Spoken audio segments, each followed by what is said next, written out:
Lakini ukikutana na Bwana Yesu, shida zako zitakuwa zimesuluhishwa.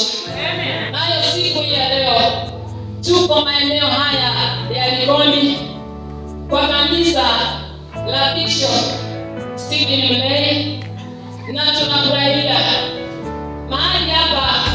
Kanisa hili linaitwa JLM, na ninaamini Bwana anatenda mambo makuu mahali hapa.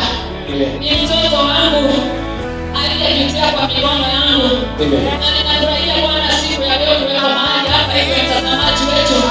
Usitutazame ukauliza kwani leo tuko wapi? Bado tuko pamoja nawe, na masaa yetu tunaenda kusikiza neno la Bwana.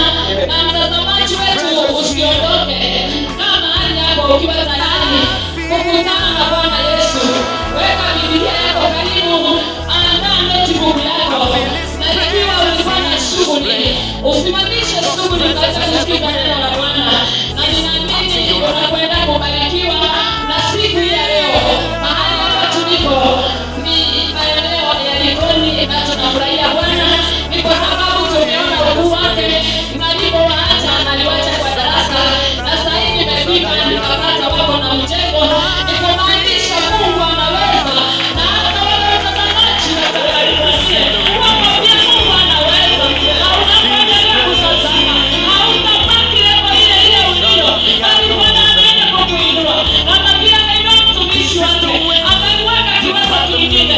Tukija tena tutampata vile alivyo, bali tunaenda kumpata akiwa mtu mwingine.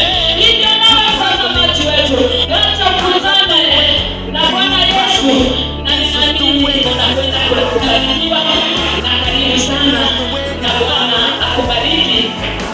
Na kanisa